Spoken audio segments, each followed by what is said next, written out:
Welcome to the Modern Seniors Podcast, and welcome back if you've been here before. I'm Neil. I'm Ami. We are longtime friends, here to share real stories, have some laughs, and navigate life with curiosity. Let's use and share whatever wisdom we've stored up now. We are so grateful to have you with us. Hit that subscribe and like button, and let's dive in. This morning we have a special guest, and I'll tell a little story by way of introduction. It was about 7 or 8 months ago. I was attending a class to learn about diabetes cooking for my wife, and I noticed that there was a dinner or a lunch being hosted by the Kerrisdale Senior Center. And it dawned on me, hey, I just turned 64. Maybe I should check this out. I walked down the hall, and it was a very friendly and inviting area, but a little intimidating, until I walked in and sat down at the table next to David, who introduced himself and introduced me to his book, the companions at the table, and really welcomed me into a nice warm circle of friends. I'm very happy to have you here today, David. Welcome. Thank you very much, Neil.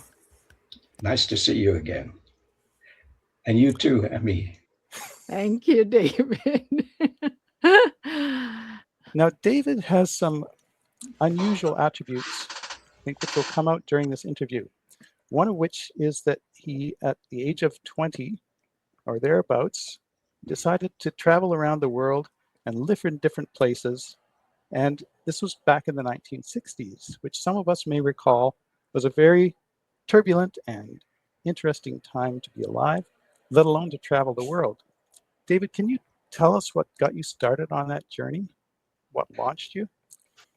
Well, I had a very interesting boyhood in England during the war. I was born just a few weeks before the war and was evacuated like many small British kids, young British kids, to the county of Yorkshire, where I spent a couple of years, came back to my hometown, which was in Romford, Essex, and spent the rest of my time up until the age of 12 in that part of southern England. But we then got, my dad was in the army like many, he was a soldier. He was also a former London bus driver. And anyway, at the end of the war, like many men, he needed a job.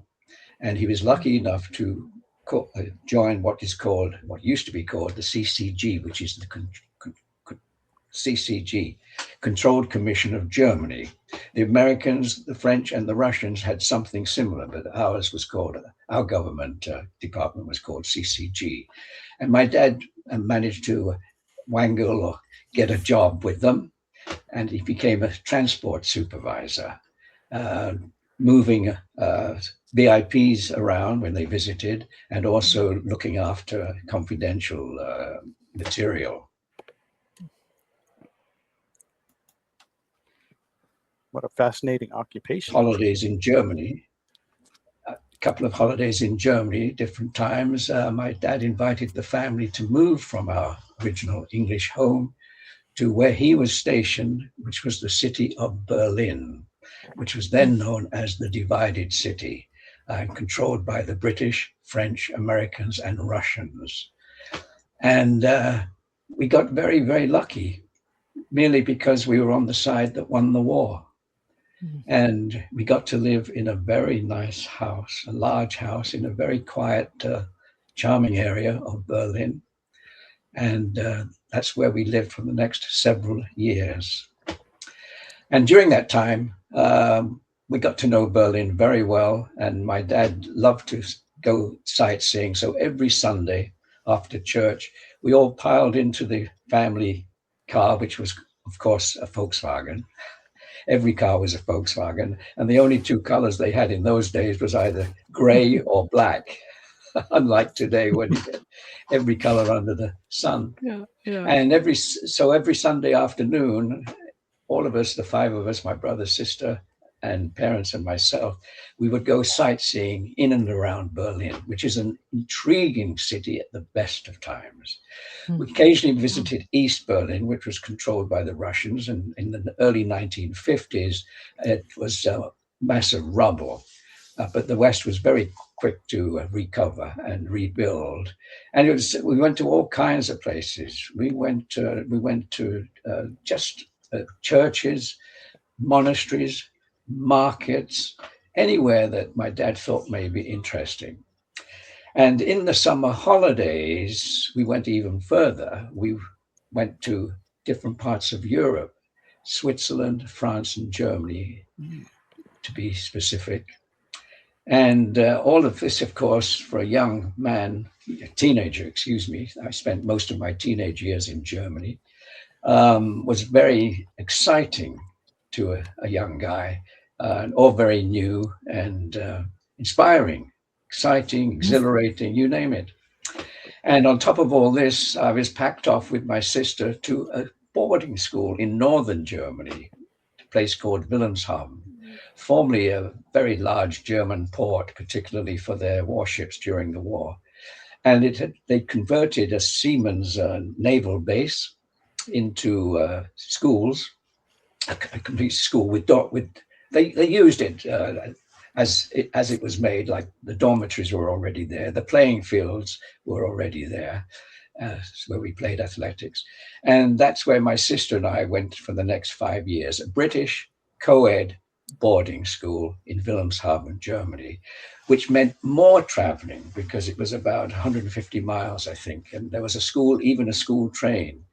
And anyway, I became very, very excited seeing all this at my age, and I developed a massive wanderlust. I wanted to see more. I couldn't see enough of the world. I just had a taste of it, and I liked it very much. So that was the beginning of my carefree traveling days. Not David, what I really love about your story, the first time I met you, I heard about the global journey of yours, but I don't think I have heard of this particular background, in a sense that it's so beautiful. So when I first met you, you are a very unassuming person. And this is what we love about the modern seniors, because when you meet with people, you don't see their background, their history. And when you're sharing this, I'm like, wow, the how you actually started your wanderlust is from that trips your dad uh, took you and your siblings, and it's so wonderful to hear it. I just wanted to share this, how appreciative we are to hear your background and your story. So thank you for sharing that. absolutely. And I wanted to jump to the next phase, which before you started on your long journey, you decided to enter the national services. And I just wanted you to remind me why you made that decision and how that affected you. Well, after boarding school, I went back to the UK. My parents eventually left there too, and I was called up by the British Army. We then had, in those days, we had what was called national service. Many countries still apply this, but it has since been many years ago that they stopped doing it. But anyway, so I was called up by Her Majesty's service, on Her Majesty's service, that buff envelope inviting me, telling me, in fact, to join the British Army, which I did for a period of just under 2 years, because when I did leave, they were in the process of winding it up. So, and I was sent to Northern Ireland, where I spent 17 very happy months, despite all the issues and problems in Northern Ireland. And ironically, the battalion, my regiment, was sent to Berlin. where I'd already spent several years. So it was quite amazing.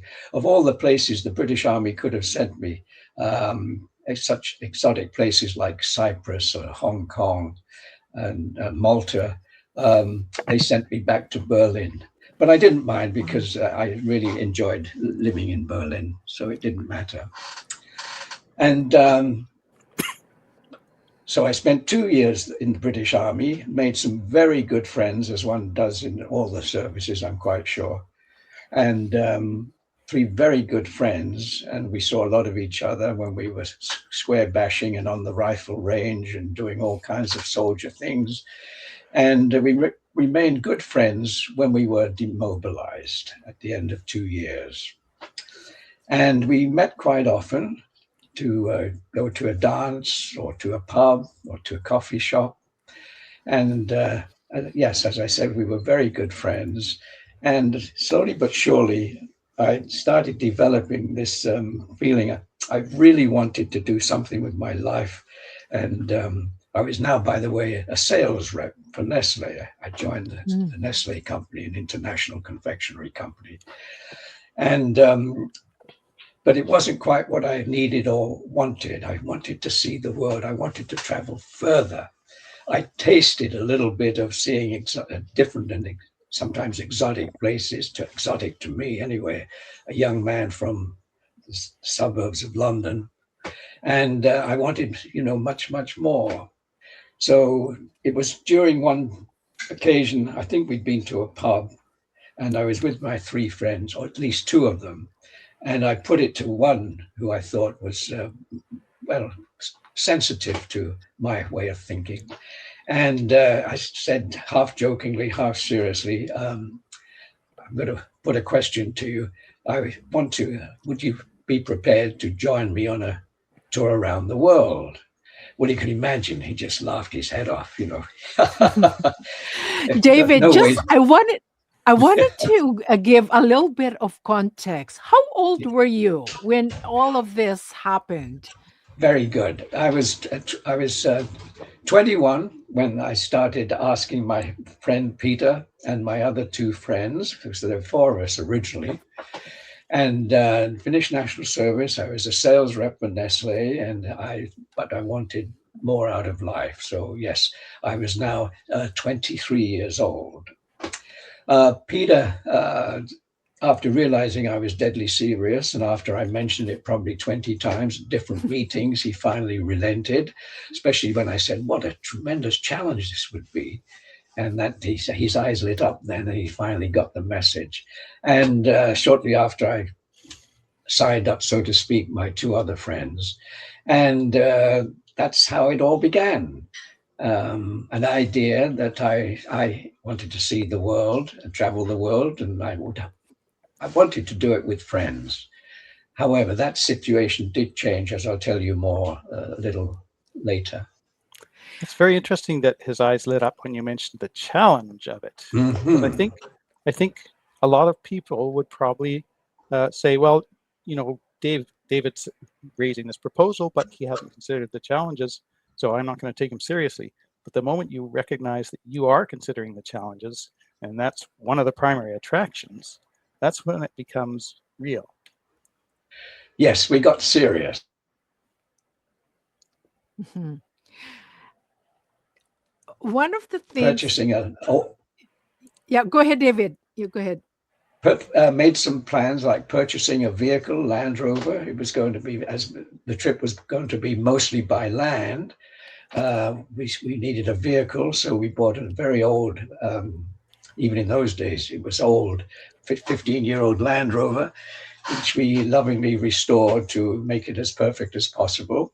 And we set ourselves a limit of saving £50 each, which then, even in those days, was very little and also restricted. At the time, £50 was about 120 US dollars. So we put all that into the kitty. And then we did various things. Fortunately, our army training helped. We did various things like getting vaccinations, buying maps, buying equipment such as camp beds, tents, and various things that we knew we needed.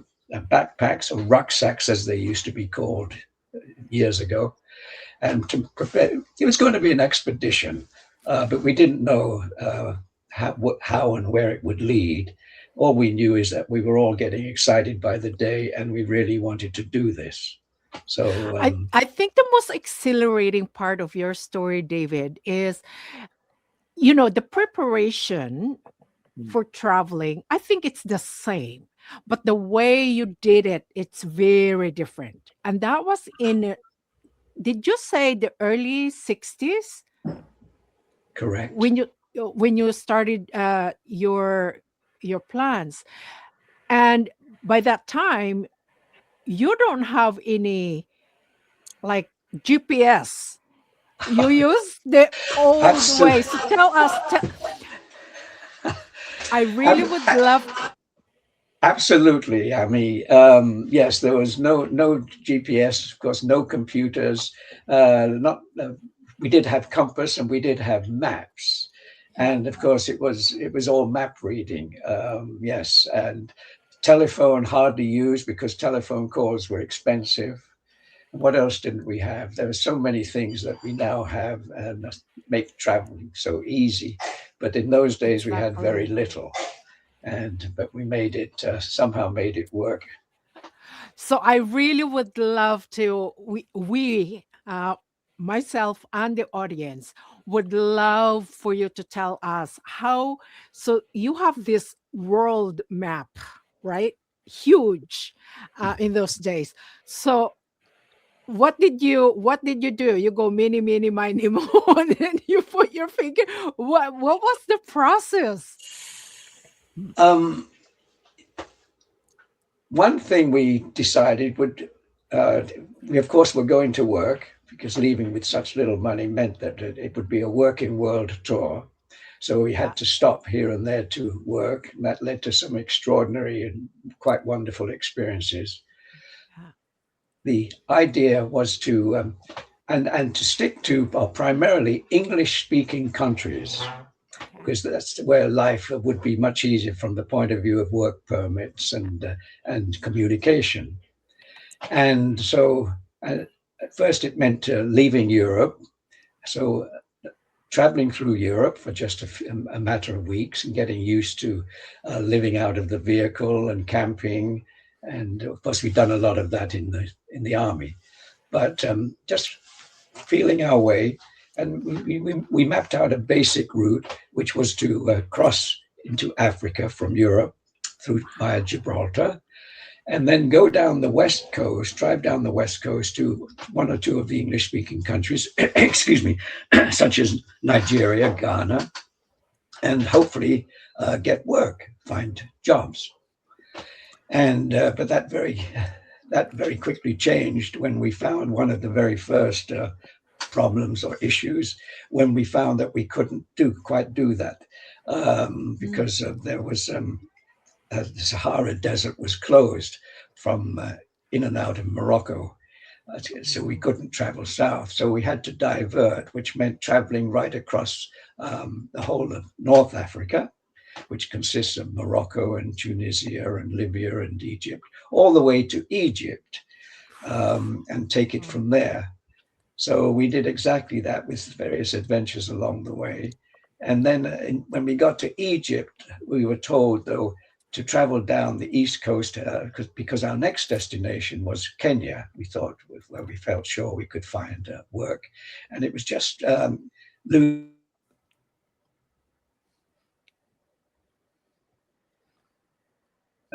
without too many limitations.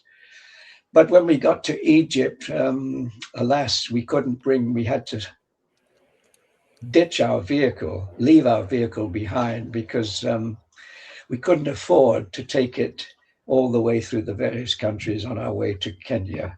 So we left it with a kind British Embassy official who stored it and said, "You can have it when you get back." Of course, we never came back. Well, I didn't, but the guys didn't.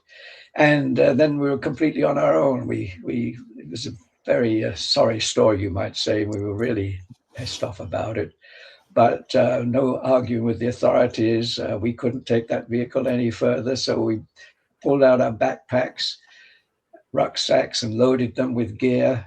Sillily and quite silly, we forgot our mosquito nets, which would be extremely necessary. Oh boy. we, Yeah. we left quite a few things behind, but nevertheless, our backpacks were very heavy. And we hitchhiked and took a Nile steamer, which, get this, took 10 very muggy, hot, monotonous days through the famous Sud, which is an impenetrable swamp in the heart of the Sudan. And yes, that was a trip of 10 days and not to be forgotten.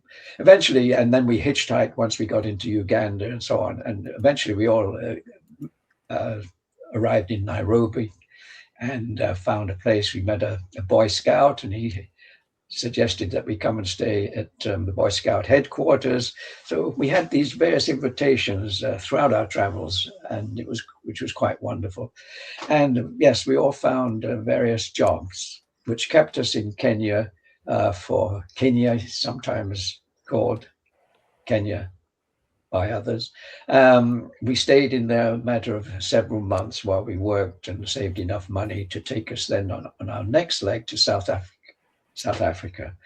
This is a long-winded way of how we planned, traveled and planned accordingly as we went along. We didn't, when on leaving England, know exactly the route we were going to take, but every time we stopped to work, then we discussed it when we agreed to move on, and discussed in which direction and which countries we'd go to, bearing in mind the easiest countries to work in would be the English-speaking ones. So South Africa was our next destination.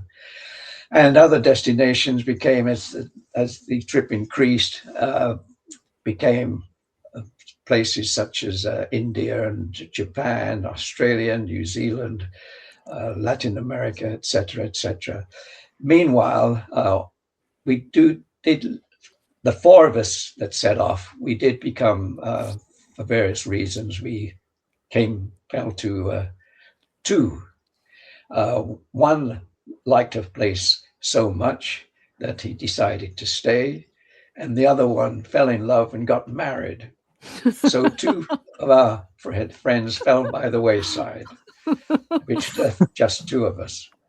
And Dave, David, yes, I wanted to mention as I was listening to you, it feels like you're going to a university of your own, like the world was your university. The every stops, every experiences, and every meeting became a lessons or And every change an of plans. education. Mhm. Yeah, and every change of plans became an education. And as if I'm imagining as if I was with you at that time of traveling at age 23. How exhilarating, and was it scary? What was the concerns that you that came to mind, you and your friends, because you started with friends and then later on in life you did this, you continued the travel on your own too. How was it for you at that time, like the lessons you've learned? And the reason I'm curious about this is I wonder for young people who are listening to this, and even young, like older people who are perhaps thinking about this, Recent retirees. Mhm. yeah, going and traveling. What sort of like lessons that you can share with them? well, it's a very different world to how it was.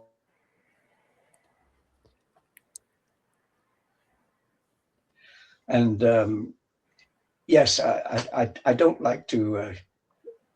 I give occasional advice. I don't mind doing that, but it was basically I don't like lecturing to people.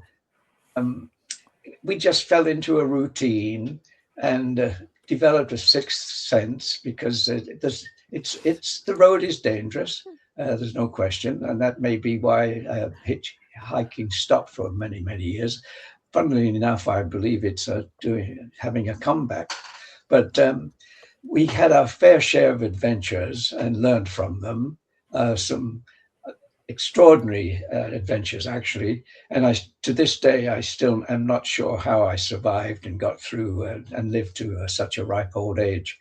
Um, how I got to how I didn't get malaria, for example, or one of many African diseases, that Yeah. including some virtually still unknown ones.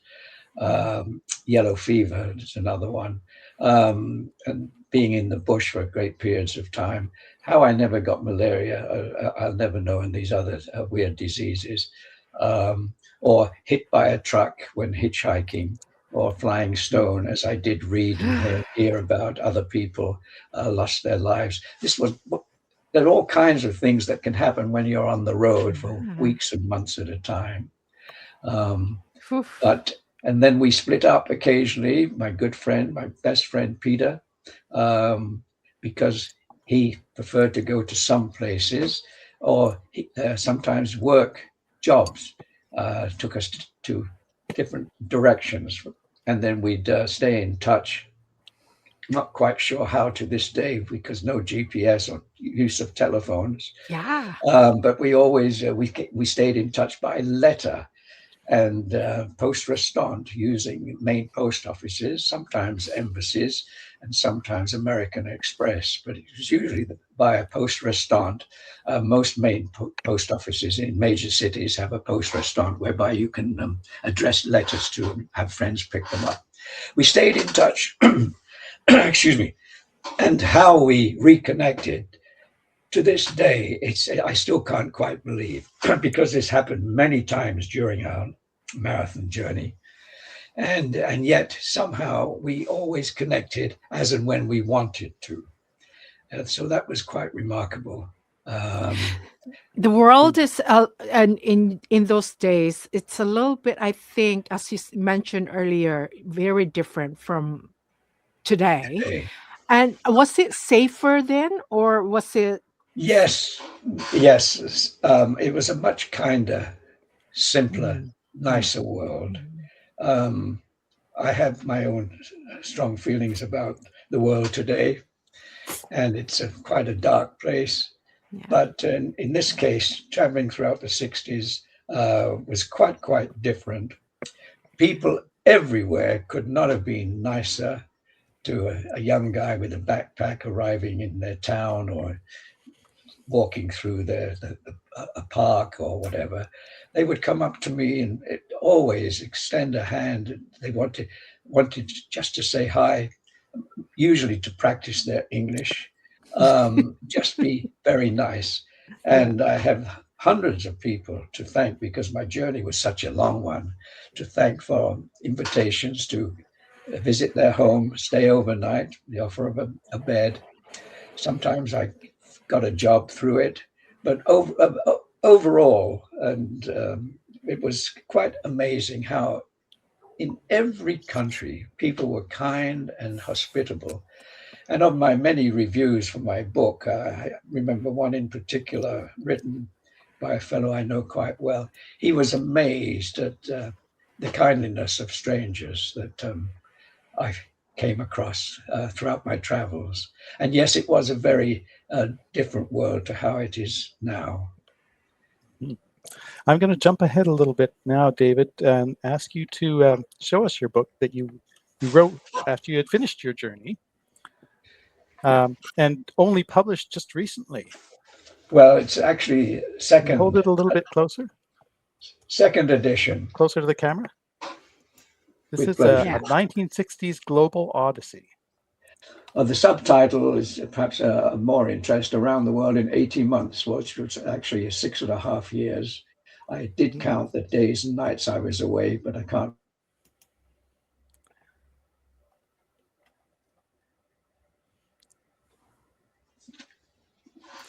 I just wanted to jump ahead because you have so many remarkable stories, and one easy place for people to find them is in your book, and it's really a very well written book. You have a literary history in your family, and I think those skills, those writing skills, translated through the generations to you. You're a fantastic storyteller, and reading through your book, going through all the chapters, every adventure draws you forward to the next chapter. It's a very exciting read. It's Thank you. almost like Yeah, traveling around the world and traveling back in time when you read David's book. yeah, yeah. And we would really love for you to order David's book.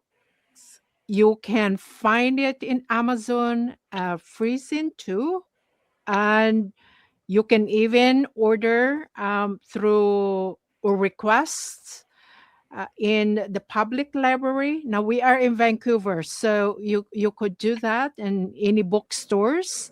You could order that. And David, remind us again: is the name of the book is A this the one? 1960s global odyssey, or Okay, Around the World in 80 Months. around the okay. There you go. And please subscribe and follow David, uh, either in through oh let me see, through YouTube, and also through Instagram, and David's website. You can definitely follow him and see the work that he's done. And you have a lot of contents in one of these social media. And so I really encourage everyone. Let's take a moment to just thank everyone for your support, and continues following us, engaging with our guests. If you haven't done so, please subscribe. It is going to help us with um, our subscription and being found, and like and leave a comment.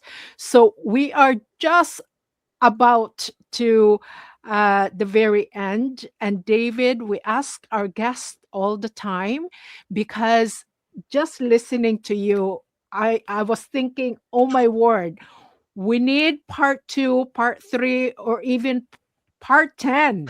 And so we would love for you to come back and tell another part of your journey as a world traveler, adventurer, um, and invite us to this trip of a lifetime. And so we can really see, maybe for those who are thinking about where to go, maybe in that part two stories, they say, oh, I think I'm going to that, because I heard this from David. And so, David, would we would love to have you back. Would you like to come back and join us again? Oh, yes, with great pleasure. Oh, thank you so much. Okay. And thank you for having Um, me. y- Absolutely. And this is such incredible, David. My word, I heard your story before, when I met you, and hearing this again, it's such an incredible, inspiring story. Really. And Thank you one of the very things much. that occurred to me as I thought about it is that you have something, a real treasure, something that most people don't have. You can actually go back to that point in your life and reread your own book. And I realize that you have done this many times and effectively travel in time back to when you were a younger person. Now, you can do this by keeping a journal, but what David did was to keep detailed notes as he was traveling and then preserve them in the form of a book. And you wrote the book when you were about 30 years old, is that right? Correct. And Yes. then it sat in a drawer for a while, I believe. Yes. Sat in a drawer for many, many years. And I did send it to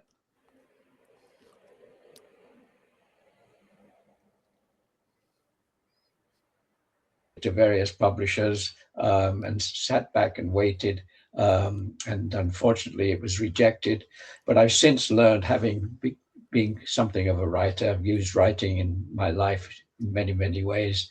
That this happens very often. Some of the very best books, I'm not suggesting mine is, but some of the very best books are sadly missed by publishers, which is why one reason why so many books, including mine, are now self-published these days, because Mhm. a lot of publishers overlook some Yeah. books and they never see the light of day. But I was determined that eventually I would tell my story, and I have done so. And what we have not discussed in this chat, very, very pleasant chat, is what I did when I eventually got home. I had such itchy feet. My wanderlust was stronger than ever, and I was getting homesick for Asia, for Africa, for Australasia. I wanted to go back. I needed Oh. to go back. So I did the only thing I was qualified for to do. I joined the travel industry, where I remained Mm. for Yeah. 45 years. And for much of that time, running my own small company, uh, fully escorted tours. I led various tours, roughly 200, which is no record, but roughly 200, more or less close to 100 to Africa. Africa was my specialty for the next, as I said, 45 years. And here I am now, fully retired and not Yes, and traveling. as you were building that career and marketing your services as a safari leader, you also published numerous articles and blog posts through your website. So if people want to get a sample of your writing without having to buy the whole book, they can go to your website and have a look there, and that will probably entice them to buy the book. And I wrote newsletters. I was the first in Canada, if I'm not mistaken, to write business newsletters for a period of 35 years. That was Wow. the main way I stayed in touch with my clients. That's amazing, David. You really um, you exemplify, you know, you embody this we call modern seniors, because even though in this time of your life you're not slowing down. I mean, you're slowing down in some ways, but your mind, it's so incredibly beautiful, active, and creative. um I wonder how you keep up all of this momentum, this energy. Um, I'm quite pleased. I'm very pleased that I've lived this long, because I never thought I would live to my mid 80s. Um, but one of the reasons for my longevity, so to speak, is I spend a lot of time in exotic places and sunny places, warm climates. And I've been careful with my diet, and I'm just naturally an exerciser. I just do a lot of walking, and I used to run, but nothing special. And but I am Mm. quite uh, careful with my diet. Lots of fruits and vegetables, everything that the experts tell us we should be doing. Yeah. But I've had my share of issues, medical issues, such as I've had both hips replaced, but that didn't stop me. I still led tours for a little while, not with crutches, but a Yeah. cane. Yeah. Yeah. Yeah, I've had various health issues, but I've always managed to get through them. And yeah, I'm quite content with where I am at this particular age and stage in life. Another Yeah. thing that I've noticed about you is that you're a fantastic social connector. You were the one who welcomed me into the community at Kerrisdale Senior Center, for one small example. But yes, you're very connected socially, and in my work with me, with Beyond the Conversation, for example, that is one of our key aims, is to promote health by encouraging people to build their own communities, and to stay connected. Do you have any tips for our viewers or listeners about that?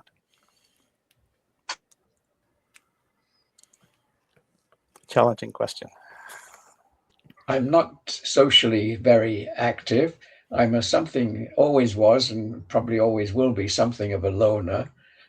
But I do believe in reaching out to people my age. And for a long time, I did some voluntary work. I don't do so much now, but I did. Um, and I'm a great believer in just being very friendly and nice to people, and that seems to work. But I don't have any specific tips.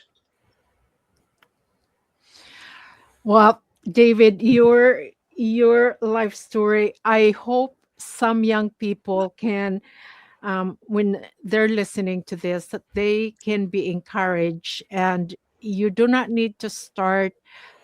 You can start at any age, and you don't have to stop because of gray hair. That's not a reason to stop engaging yourself. And David has proven this. And David, your story, I think I'm seriously, really, really want to see you back again because your story is just so incredibly amazing. And we have not even touched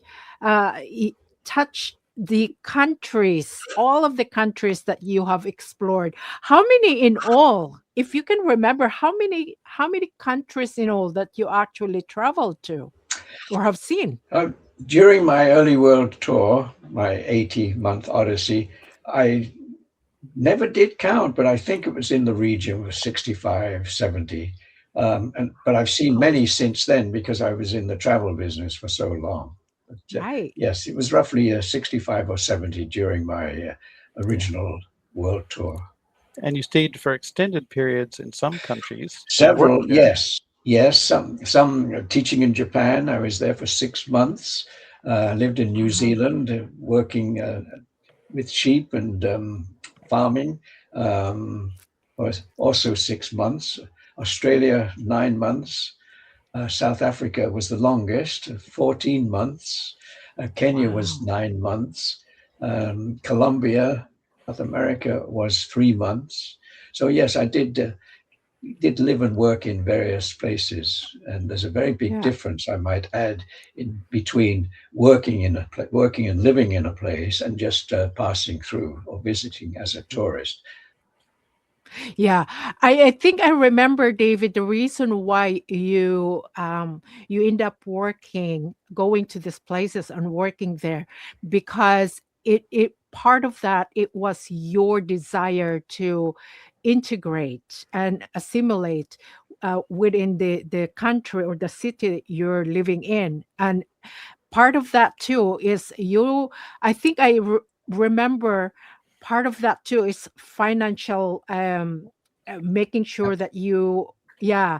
Saved And enough money part, to move on. right.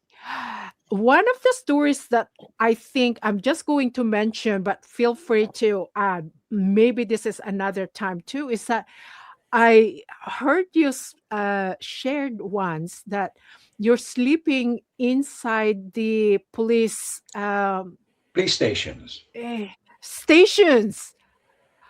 Oh, that's wild. That's incredible. Tell us a little bit about that, And actually and in then jail cells yeah. sometimes. Yeah, that was quite common. It happened once we left our Land Rover in Egypt and started hitchhiking. At the end of the day, which was quite successful, mostly on the tops of trucks, Egyptians being very Egyptian truck drivers being very friendly and helpful. Mm, But at the end of the day, we'd arrive in some town alongside the Nile that we had very limited funds, but we had to find a place to stay. And growing up in the UK, where we were always taught as children, if you were ever lost or needed the answer to a question, you always ask a policeman. mm, I did find out, however, that in many countries they're the last people you go to. But generally speaking, most police officers yeah. still have a very good reputation Mm, in most countries of the world. right. And so we went to the nearest police station, ostensibly to leave our backpacks while we walked around looking for somewhere to stay. But the sergeant or the corporal on duty knew enough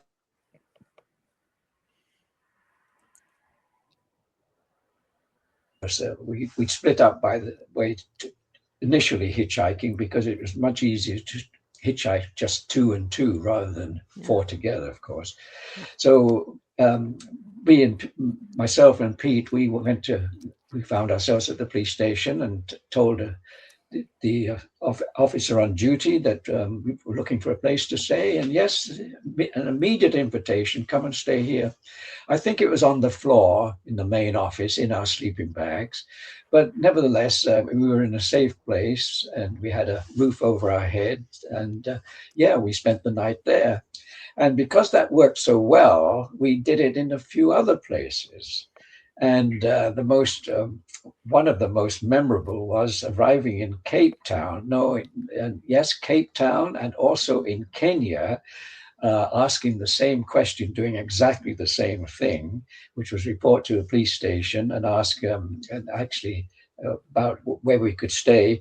And on two occasions, once in Cape Town and once in Nairobi, Kenya, um, we, we not only spent the night, each time, and one night was in a cell, a locked cell, I might add, but we were just by ourselves. We weren't with any criminals.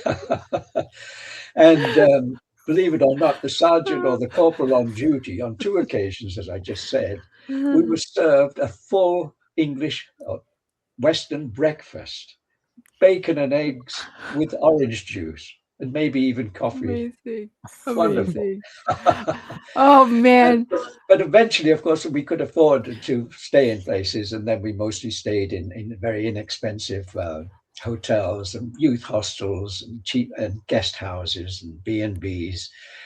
Wherever the price was reasonable, that's where Yeah. we would stay. Yeah. Well, this is an incredible story, David. Thank you so much for agreeing to come back, because I think for me, I when you're telling your story as if I am with you, and I get excited about the story, and this is why Beyond the Modern Seniors came about, because it's that kind of stories that we wanted to preserve. It's that kind of background that I think need a platform. And anyone who is interested, we invite you, if you have a story, and or you have a friend that you want to invite, we invite you to let us know. And the email is down below, bcmodernseniors@gmail.com. David, we wanted to thank you. Neil and I are so grateful that you were able to come today and share your stories. And Neil, thank you so much for co-hosting, and thank you for joining us here at Beyond Studio. Yeah. Our stories continue, And David, and we need to walk. Yeah, and to our audience, go ahead, just Neil. if you want to, if you have any questions for David, I think you can get hold of him via his website. Is that right, David? Or my email, David Yeah. Skillan at hotmail.com, Yeah. or David at skillansafaris.com. Yeah. And you Yeah. can also, of course, email us at BC Modern Seniors, and we will pass on your message.